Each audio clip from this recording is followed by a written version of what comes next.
ओम आनंद yoga competitive lecture series में आप सभी का स्वागत है। आज के इस लेक्चर में हम लोग पढ़ेंगे उपनिषदों में योग विद्या। जैसा कि पिछले लेक्चर में हम लोगों ने पढ़ा कि जो योग विद्या का जो ज्ञान विज्ञान है वो मूल रूप में वेदों में किस तरह से बीज रूप में हमें प्राप्त होता है और योग विद्या का वही बीज रूप में उपलब्ध है ज्ञान और इसका विज्ञान उपनिषदों में पुष्पित और पल्लवित अवस्था में हमें प्राप्त होता है, जिसे प्रमाण स्वरूप आप योग की सभी धाराओं को उपनिषदों में देख सकते हैं। जैसे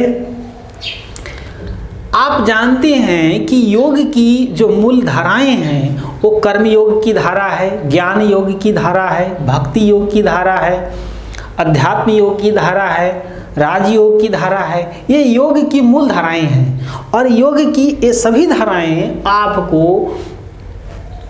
उपनिषदों में वेदों से विकसित अवस्था में प्राप्त होती है। प्रमाण स्वरूप आप देख सकते हैं कर्म योग। ईशावास्योपनिषद के दूसरे सूत्र में ईशावास्योपनिषद के ऋषि कहते हैं कुर्वन्ने वेह कर्माणि जिजी विशेषच्छत समा एवं त्वयि नान्यथे ते अस्ति न कर्म लिप्यते नरः। अर्थात कुर्वन्ने वेह कर्माणि अर्थात अपने कर्तव्य कर्म का संपादन करते हुए जिजी विशेषच्छत समा 100 वर्ष तक जीने की इच्छा करनी चाहिए। क्यों करनी चाहिए? एवं त्वयि नान्यथे अस्ति अर्थात ऐसा करने से न कर्म लिप्यते नरः अर्थात कर्तव्य कर्म का संपादन करते हुए करने से कर्म से मनुष्य लिप्त नहीं होता है और एक कर्म जो है उसके लिए बंधनकारी नहीं होता है। अब क्यों बंधनकारी नहीं होता है? क्योंकि जब आप कोई कर्म का संपादन कर्तव्य भाव से करते हैं तो फिर जो फल आपको मिले न मिले वो तो आपको करना ही है क्योंकि आपका कर्तव्य है। इसीलिए जो फल की जो आसक्ति की जो गहन गांठ होती है, जो मजबूत डोर होती है, वो सहज रूप में छीन हो जाता है।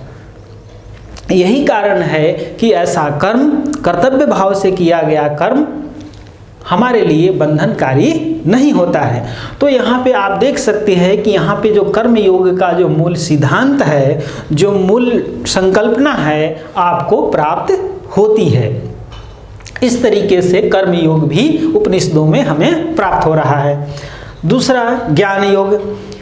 ज्ञान योग की संकल्पना का वर्णन ईशावास्योपनिषद में हमें प्राप्त होता है। अब देख सकते हैं यस्तु सर्वाणि भूतान्यात्म मन्ये तानु पश्यति सर्वभूतेषु चात्मानं ततो न विजुगुप्सते।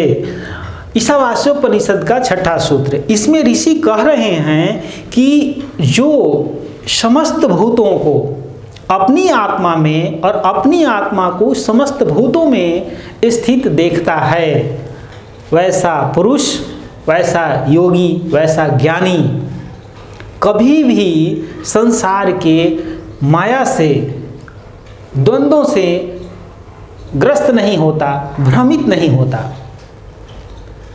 क्योंकि जैसे ही आप अपनी आत्मा को समस्त भूतों में और समस्त भूतों को अपनी आत्मा में स्थित देखेंगे, वैसे ही संसार के लिए आपका द्वैत भाव समाप्त हो जाएगा और जैसे ही द्वैत भाव समाप्त होगा आप अद्वैत भाव में प्रतिष्ठित हो जाएंगे और अद्वैत भाव की प्रतिष्ठा ही तो योग की परम अवस्था है जो आपको सहज रूप में प्राप्त हो जाएगी। यही ज्ञान योग का मूल तत्व है। ज्ञान योग इसी सत्य को साधन के रूप में स्वीकार करते हुए लक्ष्य प्राप्ति के लिए सीढ़ी बनाता है। यही कारण है कि ज्ञान योग का मूल तत्व भी आपको उपनिषदों में प्राप्त होता है। अब देखिए भक्ति योग। भक्ति योग के स्वरूप भी हमें उपनिषदों में प्राप्त हो रहा है। जैसे श्वेताश्वतर उपनिषद का सूत्र है यो ब्रह्मांडं विदधति पूर्वयो वेदाश्च प्रहिनेति तस्मै तम ह देवम आत्मबुद्धि प्रकाशम मुमुक्षुवैः शरण महे प्रपद्ये। अर्थात जिससे उत्पत्ति काल में यानी सृष्टि के आरंभ में ब्रह्मा आदि समस्त देवताओं की उत्पत्ति हुई है, उस परम पिता परमात्मा जो हमारी आत्मबुद्धि का प्रकाशक है, मैं मुमुक्षु उसकी शरण ग्रहण करता हूँ। मुमुक्षु का अर्थ होता है मोक्ष की इच्छा रखने वाला, मोक्ष की इच्छा रखने वाला। मुमुक्षु मीन्स मोक्ष की इच्छा रखने वाला, जो मोक्ष की इच्छा को रखता है। तो आप यहाँ पर देख सकते हैं कि यहाँ पे स्पष्ट रूप से जो इस सृष्टि का जो सर्वोच्च सत्ता है, जिसने सृष्टि के आरंभ में ब्रह्मा आदि को उत्पन्न किया, मैं मोक्ष की इच्छा रखता हूँ, तो मैं शरणागति किसकी ग्रहण करूँगा? जो सर्वोच्च सत्ता है, जो सुप्रीम सत्ता है, वही हमें मुक्ति दे सकती है। इसीलिए उसके प्रति शरण ग्रहण करने की बात यहाँ पर की जा रही है। तो यहाँ पे स्पष्ट रूप से देख सकते हैं कि जो भक्ति योग का मूल तत्व है शरणागति, यहाँ पे आपको देखने को मिलता है। शरणागति ही तो भक्ति योग का मूल तत्व है। Just surrender in front of God, just be an instrument in the hand of God. उससे क्या होगा? जो योग का जो परम लक्ष्य है, आत्मा का परमात्मा में मिलन, भक्त का भगवान में मिलन, ये आपको सिद्ध हो सकता है। योग दर्शन भी सत्य को स्वीकार करते हुए कहता है ईश्वर प्राणिधान आद्वा, अर्थात ईश्वर प्राणिधान से भी संप्रज्ञात असंप्रज्ञात आदि समाधियों का सिद्धि हो सकता है। तो यहाँ पर भक्ति योग भी श्वेताश्वतर उपनिषद में आपको स्पष्ट हो जाता है कि इसके तत्व भी आपको उपनिषद में प्राप्त होते हैं। अध्यात्म योग बृहदारण्यकोपनिषद के सूत्र में कहा गया है आत्मा वारे द्रष्टव्य श्रोतव्य मंतव्यो निधिध्यासितव्यो, अर्थात आत्मा ही क्या है? देखने योग्य है, श्रवण करने योग्य है, मनन करने योग्य है और निधि ध्यासन अर्थात साक्षात्कार किए योग्य है। अब अध्यात्म योग का सुप्रीम तत्व क्या है? आत्मा है। तो यहाँ पे स्पष्ट रूप से आपको प्राप्त हो रहा है कि आत्मा ही द्रष्टव्य है, आत्मा ही श्रोतव्य है, आत्मा ही मंतव्य है और आत्मा ही निधि ध्यास तव्य है, अर्थात जो इसका साक्षात्कार किए जाने योग्य है। तो इस तरीके से अध्यात्म योग का जो मूल तत्व है आपको बृहदारण्यकोपनिषद में प्राप्त हो रहा है। इसके बाद जो राजयोग है, अष्टांग योग है, षडांग योग है, इनके तत्व भी आपको उपनिषदों में सविस्तार प्राप्त होता है। जैसे योग तत्वोपनिषद में अष्टांग योग, जपाल दर्शनों में भी अष्टांग योग मिलता है, बराहोपनिषद में भी हमको अष्टांग योग प्राप्त होता है। षडांग योग की यदि चर्चा करें, षडांग योग चूड़ामणि उपनिषद है, ध्यान बिंदु उपनिषद है, इनमें हमें षडांग योग प्राप्त होता है। इस तरीके से कई अन्य उपनिषद भी हैं जिनमें हमें योग के जो अंग हैं वे सारे प्राप्त होते हैं। इनको हम लोग आगे के आने वाली लेक्चर में विस्तार के साथ पढ़ेंगे।